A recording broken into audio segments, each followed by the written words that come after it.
Because uncertainty, oh, that triggers our fear. Oh, that is a trigger. Not knowing what's going to come next. What's my identity going to be if I change?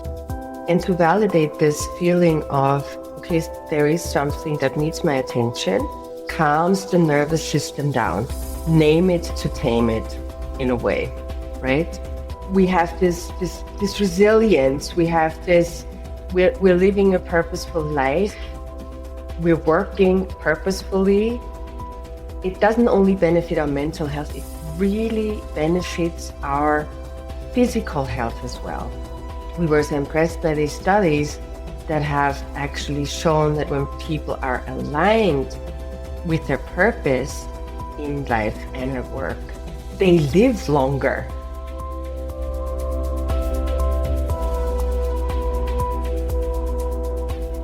Hey everybody, it's AJ. Welcome back to another episode of Code 3, Life Reinvented. And I'm really excited to have our guest on today. She's got her PhD in psychology. She's done a lot of work in neuroscience. She's done research at the University of Vienna, the University of Oxford. Yeah, that one in the UK. She studied, I believe, in France. I'm very excited that this person is also a coach on the More platform. Welcome, Dr. Birgit Rauchbauer, to Code 3, Life Reinvented. Hi, AJ. I'm so thrilled to be here. Really, so excited. I'm so happy to be on your podcast here. I find that every time we talk, I'm happy and in a good mood because you always have such good things to say, and you bring a lot of inspiration and, quite frankly, calmness into my own life when we have a chance to connect and talk about some things as we've been collaborating with More. But let's just jump right into things. You've had your own Code 3 moment, haven't you? Yeah, I did. A very vulnerable moment. It was after the birth of my youngest daughter. So that's 3.5 years now. The birth went beautifully and my daughter was in my arms and, we were happy. Everything had gone great. And all of a sudden, everything changed. What we did not know, what the doctors did not know, is that I had a placenta increta, which is when the uterus grows into the placenta. When the doctor was trying to get the placenta out, the uterus ripped. Everything happened so fast. It was really a blur. My daughter was taken away from me, put in the corner with my husband. They were pulling the placenta ribs, and I lost a lot of blood. And I still feel it when I speak about it. What I remember, because I didn't see the blood, I didn't feel it. I see my husband's face, who all of a sudden is in complete terror, shock. I don't even know how to describe this. And then everything happened really fast. A lot of doctors, a lot of nurses, and I was rushed off into surgery and had lost large amounts of blood. I still feel it when I talk about it. It was fine in the end. The doctors were able to stop the bleeding. I forgot how much blood I lost, but I think it was like almost completely like exchanging my blood. It was like that's how much I was bleeding out, and the blood that I got. I mean, still, this is one of the causes that's so dear to my heart is blood donations, right? Blood donors saved my life that day, 100%. Of course, the doctors, of course, the nurses, who will be forever grateful for, and how they also took care of the baby, the newborn, and my husband, right? And blood donations. I mean, honestly, if people hear this is, I think, the easiest person's life is giving blood, and people really need it, and I will be forever grateful. And I remember then waking up in the ambulance while I was transported to another hospital that had more equipment, a university hospital in Marseille, to see whether I was still bleeding internally. They were able to fix that. They had the internal bleeding, and it wasn't over with that, because after that I had 3 weeks. I got an infection afterwards. So I had 3 weeks of high fever and antibiotics. And yeah, that whole event was quite significant. Thank you so much for sharing that, Birgit. I know that's a very vulnerable story and one that means a lot to you. Appreciate you being so honest with that. And certainly a call. We're very glad you're here and your family, your beautiful family's here and healthy and well, and a call out for blood donations, to be sure. Based on that experience, how did that change for you? How did that become a Code 3 moment for you through your own personal pain, if you will? And how did that springboard or pivot you to purpose in some capacity? It was kind of a slow burn in a way. So much was happening. I had this life-threatening event. I had 3 weeks of hospitalization.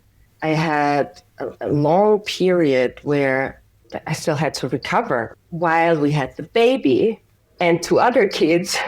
And after half a year, I went back to work. At that time, I was working in research. I was working in academia.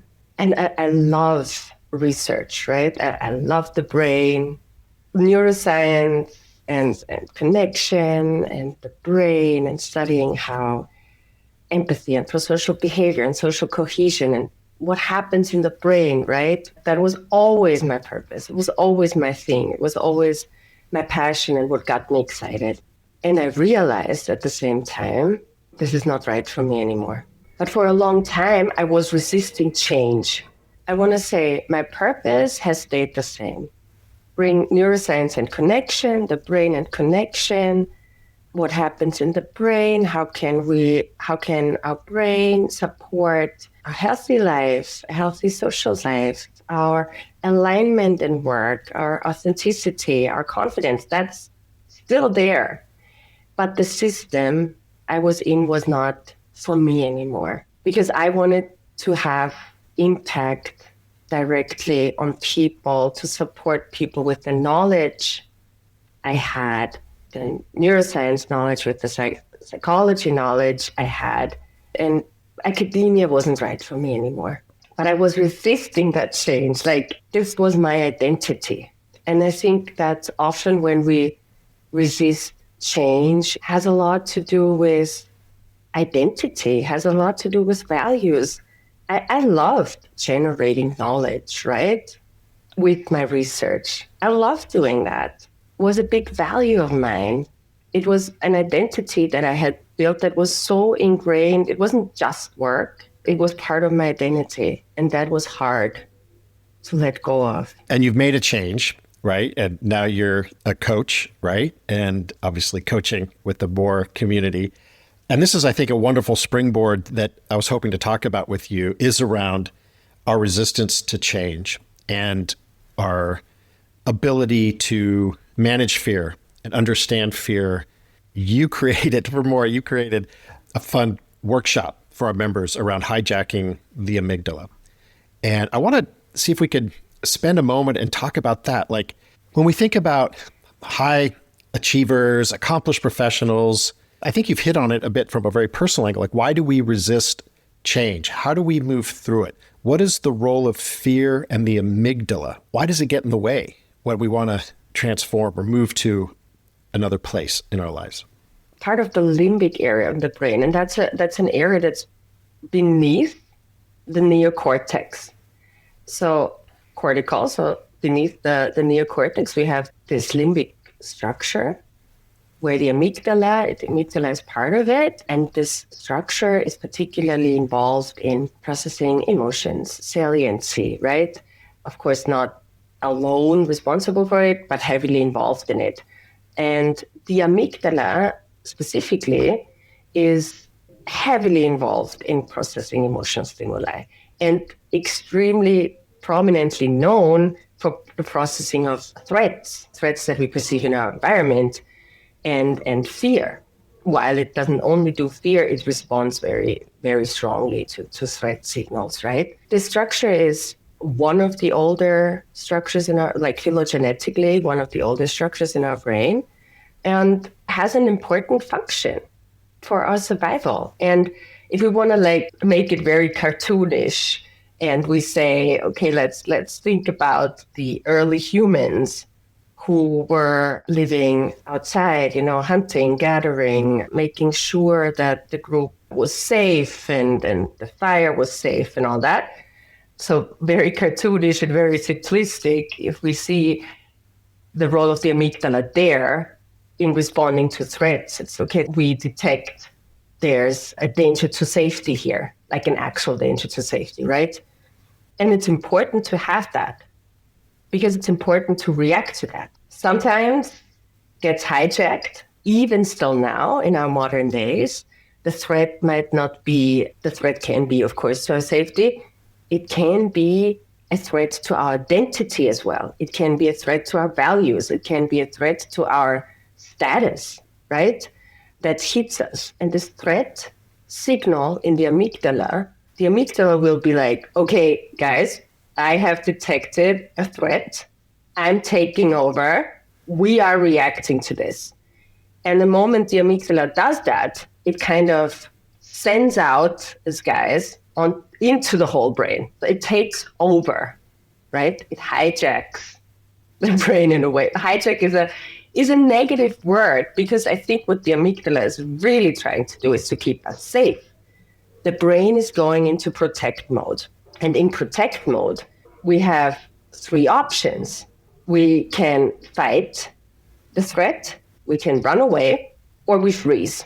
These options, right? Because the amygdala, what it did in response to this threat and in wanting to protect us, has now taken over the brain and has also taken over the prefrontal cortex, so the frontal area of our brain that's involved in planning and structuring and organizing things, right? It's there and it has taken over and it's like, I'm here now, I'm running the show. I'm assessing this. Do we need to run away? Do we need to fight? Do we need to stay still so nobody sees us, right? This makes a cascade in the whole body because what do we need in fight or flight or freeze? We need to, our glucose is up because we need the energy, right? For the fight, for the running away. Our breath becomes very shallow, flat. How do you say that? Yeah, shallow breathing. Yeah, sure. Shallow breath. Mm-hmm. We get tense, we get attentive. We are there, we are ready, right? And that's our brain protecting us. That's the amygdala protecting us. And the amygdala, as I said, does that now also to protect our identities, for example, and our values. And I know when I speak about my transition, it was working hard to protect my identity as a researcher, right? It was working also hard to protect kind of my purpose in that. I was like, this is important to you. Don't let it go away. But I wasn't listening. I think what I want to say is we resist the change because uncertainty, that triggers our fear. That is a trigger. Not knowing what's going to come next. What's my identity going to be if I change, if I transition, if I grow? What about my status? Is that going to change? How are people going to look at me? What are people going to think? Is that even possible financially? Oh my God, that's stress, right? I think in a sense, here the amygdala means well, right? It's saying, look, there are all these things you have to really consider, right? These things are important to you. And I think this is the biggest learning for me here is also to closely listen to what is behind that fear. What is it that, to really ask myself, what is it really that is important to me? But first, in order to be able to do that, I have to regulate myself again because we're still like, so there's this uncertainty, there's this fear that's been activated, right? We're in fight, flight, freeze mode. We're like, okay, what do I do next? The amygdala is still in the control centers, like, I'm still running this show. We have to take back the control. We have to be like saying to our fear, saying to our amygdala, it's fine. I got this. I hear you and regulate and take back control. And how do we do this? I think very important for me always is to validate what's happening. What do I mean by that? I mean, if I push it away, if I just say that is irrational, why are you doing, talking to my amygdala, why are you doing this to me? Why are you putting me through this stress? This fear is irrational. I'm not going to look at it. I'm going to push it away. It's not real, whatever. No, validate it, see it. It's here for a reason. Now, we might not be at that point yet where we say, okay, I know why it's here. We might not have reflected enough, but it's here for a reason. It comes because something was hurt, something was threatened. And if I say, okay, I see something here is very important to me. Something, sometimes I just take my fear and I sit it like kind of next to me and I'm like, all right, let's talk. Why? What are you doing here? And the fear is, it's important to me. This is not because it's irrational. I'm not trying to give you a hard time, but this is important and you need to look at this. This is important to you, right? And to validate this feeling of, okay, there is something that needs my attention, calms the nervous system down.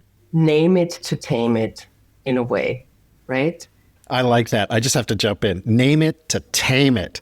There's one of the hacks. On this show, I want to make sure that people walk away with an early hack or tip, if you will, is name it to tame it. And I think that that's really, really critical. I jumped in. You got me all excited. I apologize, Birgit, but I just think it's so important because fear can just take over.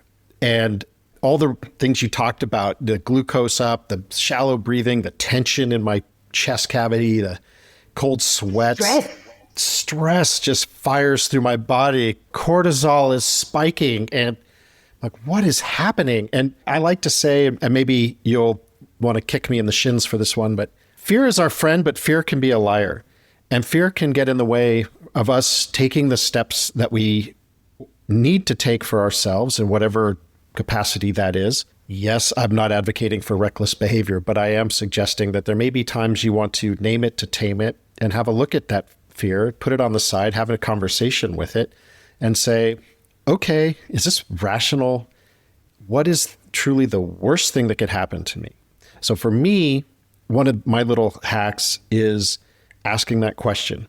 What is the worst thing that can happen to me? If I take this risk, if I take this new job, if I quit my job and start a company that I'm super passionate about. My grandmother had an amazing pasta sauce recipe, and I've got to bring that to the world. Whatever that is, in whatever format. Fear keeps us in check. And all the things you talk about, what's going to be my identity? What will people think of me? How will my status be seen? Fear will tell us all these awful things that are going to happen to us, which, like I say, maybe what is the worst awful thing that can happen? And if it's not like the ultimate worst thing that could happen to human being, is it okay to try it and see what happens? And there's a chance you'll be greatly rewarded. I'm not talking in the financial sense, potentially that too, but spiritually and soulfully for doing something that you feel called to, and you're able to work through this boundary around you that fear puts up to protect you. And it's trying to do its job, but sometimes you've got to tame it to name it. Yes, you are not object to the fear anymore, but you're making the fear a subject, and now you're taking it out, and now you're having a conversation to it. You're not letting it take over. You're not object to it. Everything it does, right? All the glucose, all the glucose, the cortisol, I wanted to say, all the stress response, all the threat response. And I think you're touching on something important there, because you're saying, what is the worst that can possibly happen, right? And that question I can only ask myself once I start looking at the fear. Once I do not ignore it anymore, once I do not ignore anymore that I'm in constant stress, but once I have a closer look and say, constantly in stress, like every little thing puts me into stress. If my boss calls me out, puts me under stress, and this is not right for me anymore. And then really reflecting, okay, why? What's happening here? This is not right for me anymore. And I was resisting that a long time. I thought like I had to continue doing it, right? I had to continue fighting for it. And when I finally listened and sat down, I had to have an honest conversation with myself, an honest conversation about that this is not working for me anymore. And it wasn't the purpose, it was more the system, it was more academia for me. My purpose is still alive and kicking, still the same, but I needed to make a change. So we had name it to tame it, and we also need to get our another regulation tip here. So we're naming it, but we still need to get back all our capacity to now move on and to say, okay, what is the worst thing that can happen? And what can I try? What is the next step? And so I need to take back control of the thinking center of my brain in a way. Breathing, for example, helps, right? Box breathing is amazing when we have breathe in for 4 counts, hold it for 4 counts, breathe out for 4 counts, and hold it for 4 counts, and do that again. And we belly breathe. Why? Because the body in a state of fear and threat does not have the luxury to belly breathe. While we're doing this mindful breathing, we're sending the body the signal, we're fine. I got this. Thank you for bringing my attention to this issue, and I'm fine. I got this, right? And I bring myself back down, and that can be really anything. It can be sports. I love doing sports, like when I'm overloaded to clear up my brain. And I love co-regulation. That's like my thing is like connection, is co-regulation, is calling up that person that's always in your corner and being like, and talk about it. Or the community, the wonderful community that you build, right? That is such a wonderful place in community to have someone just in your corner to be like, I'm still scared. And somebody else to co-regulate with. What I mean with that is somebody else who says, yes, of course you're scared. What are you scared of? Tell me. And then reframe together. What is the worst thing that can happen? What is the best thing that will come out of this change if you dare doing it? And having people, having a supportive community like you're building with more, having your people in your corner, that is so important to go through with a transition and a change. I had that wonderful support. And my husband said recently to me, I'm so happy because there was the thing with the birth that was still dragging on. And then that had already made me kind of vulnerable.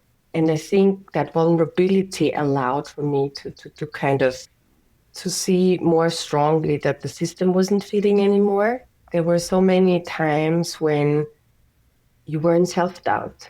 You were questioning your self-worth. You were questioning your identity. And you still kept pushing on because you were so afraid of the change. And now you took the leap and you made the change. And I see you now, and the same things that sent you spiraling before, they don't anymore. Right? It's, yeah. I see you so healthy and strong, and you're right there where you're supposed to be. I said, I'm so happy for you. I love hearing that, and that your life partner, your soulmate, can see that in you, and that's right where you need to be. And I'm going to, as they say, put a pin in that just for a split second, but I'm going to come right back to that. I think we should talk about alignment in a second. But as it relates to the amygdala, some key things you said that jumped out to me, I just want to go over just to remind everybody who just heard it. Tame it to name it. Name it to tame it. I actually wrote it in my notes down backwards. That's so embarrassing. Belly breathe, deep box breathing, as you say, deep belly breaths to slow the body down and be calm, and I guess let the cortisol flow out. Oh yeah, cortisol goes back. Get the cortisol to stop spiking and be regulated.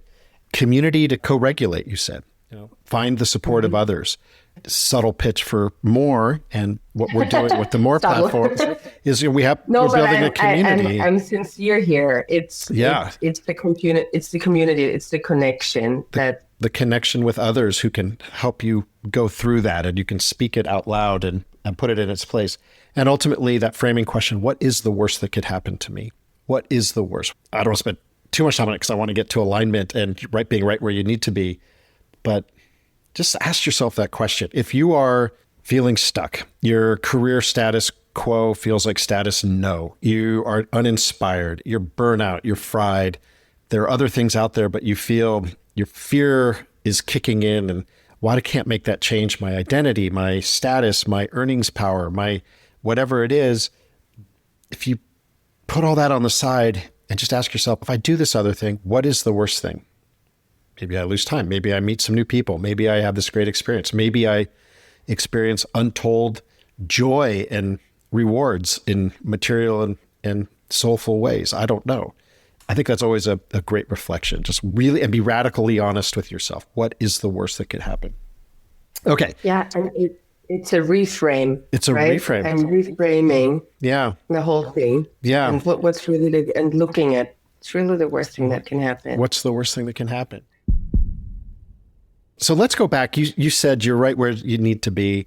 And I think this is so important. You and I are collaborating on something which hopefully we can share somewhat soon with the world. But let's think about alignment. And when you are in alignment and your brain tapping into your experience in academia from a psychological, neuroscience, neurological perspective, when you are doing something that is in alignment with who you truly are, who your authentic self are, what your core values are, what happens? What happens to our brain? What happens to our body when we're in that flow state? There's a lot of studies that show that when we're in this alignment, when we live and work purpose aligned, that's true to our authentic values, how that is not only benefit our emotional well-being in a sense that less stress, more clarity, right? Less depression, less burnout, because we have this resilience. We have this. We're living a purposeful life. We're working purposefully. It doesn't only benefit our mental health. It really benefits our physical health as well. We were so impressed by these studies that have actually shown that when people are aligned with their purpose in life and at work, they live longer. And there was this one study which I found beautifully fits with more, where they were actually looking at ikigai, which is one of the main pillars of more. And maybe you want to say more to that, which is a state of you're going to correct me, state of true purpose. That's right. Yeah, that's right. Yeah, it's a Japanese concept, which has 4 parts to it. What are you good at? What does the world need? What brings you joy? And what can you get paid to do? If you think of those 4 things as circles in a Venn diagram, it's right smack in the middle. That's the ikigai moment, right? Yeah. When you can bring those 4 elements together. And there was this study that showed, Japanese study, how living this ikigai actually decreases mortality. I don't want to say anything wrong now, but it's really benefiting your life and longevity, being aligned with purpose here. And I think that is so powerful, and it brings down your cortisol levels, right? There's less stress, there's less burnout, there's less depression. You have more meaningful social interaction rather than just stressfully running from one thing to the other, being burned out. It also benefits your cognitive health, changing in midlife, changing career paths in midlife. That might mean a new education. That means a lot of cognitive flexibility needs to be there to build up something new from the start, to learn new things. You're going to meet a lot of new people along the way. So that all contributes to higher cognitive flexibility and cognitive health. Studies actually see that there's a benefit also to cognitive health as we age when we're aligned with purpose.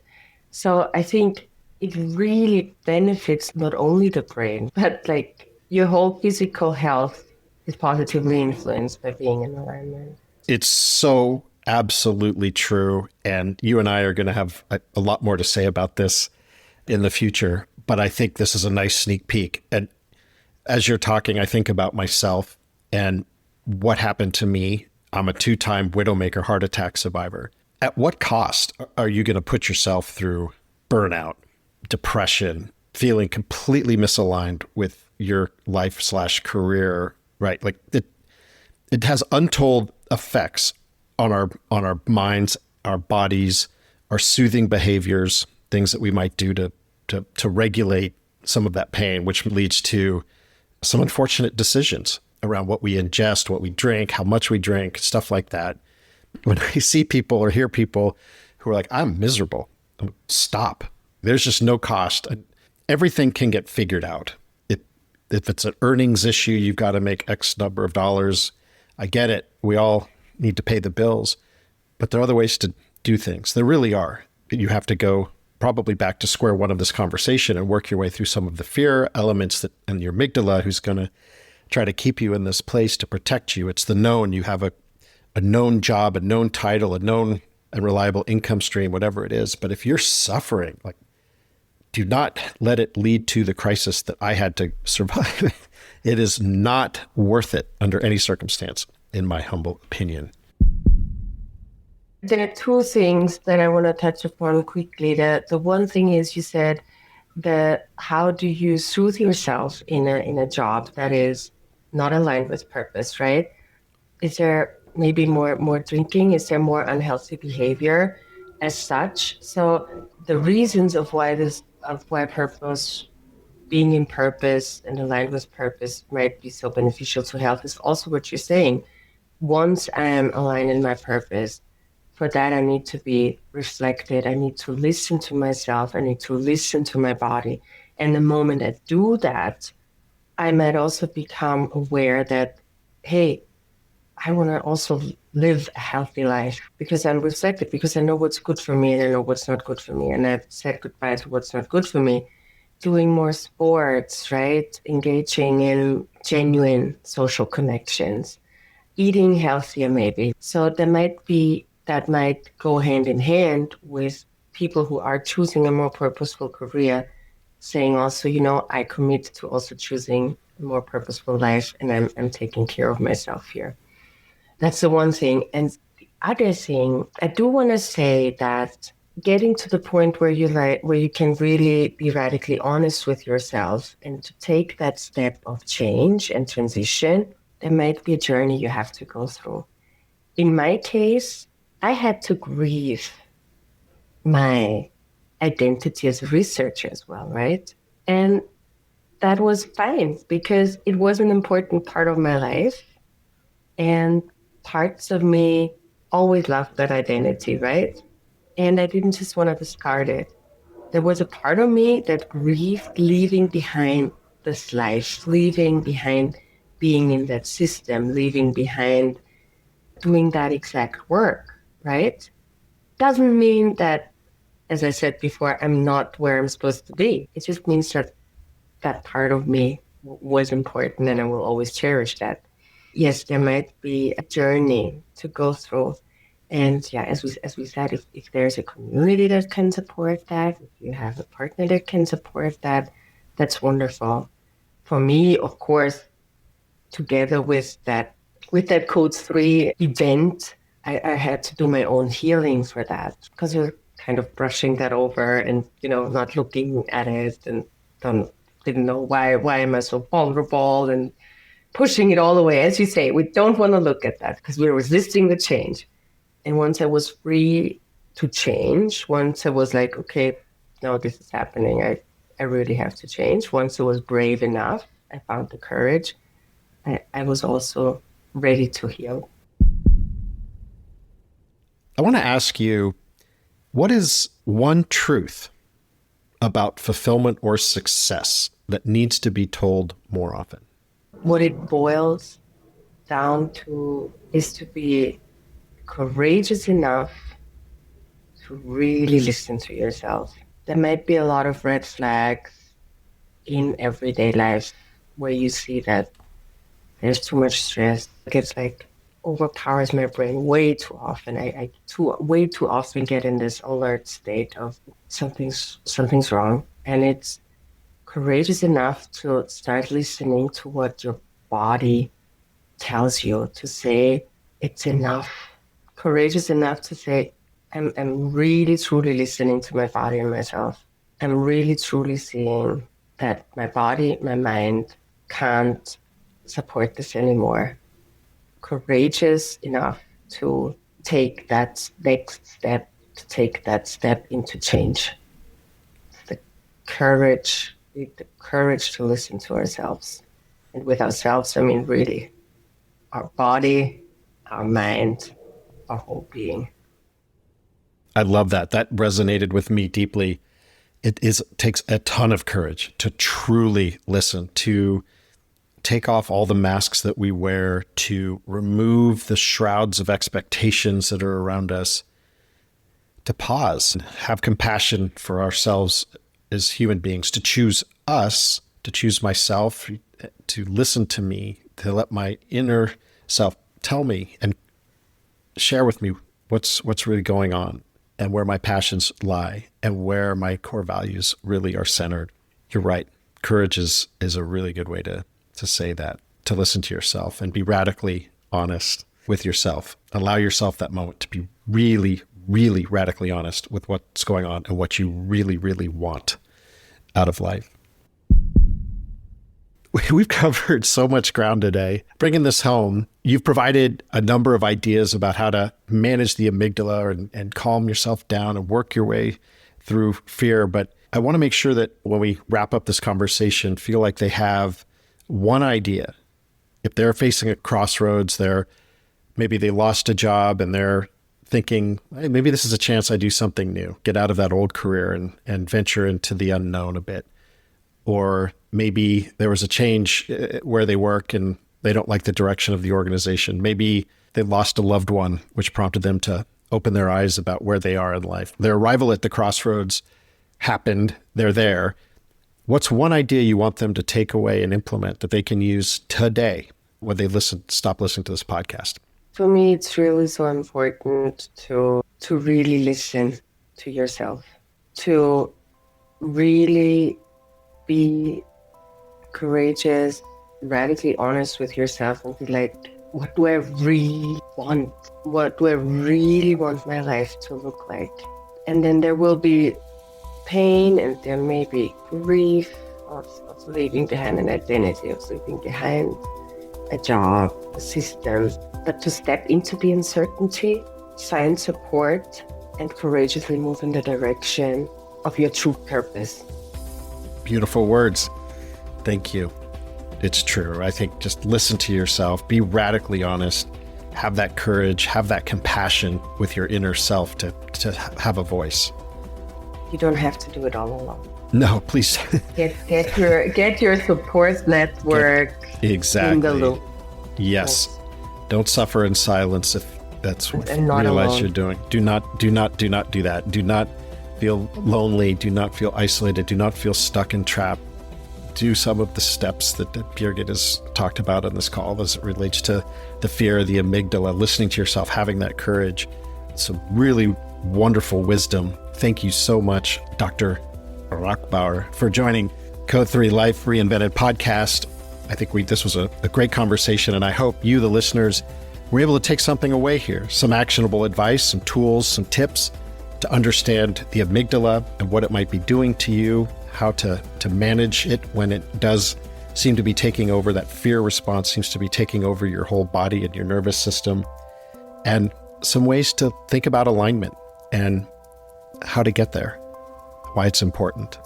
So thank you again for joining. I'm AJ Jones. I look forward to seeing you on the next episode.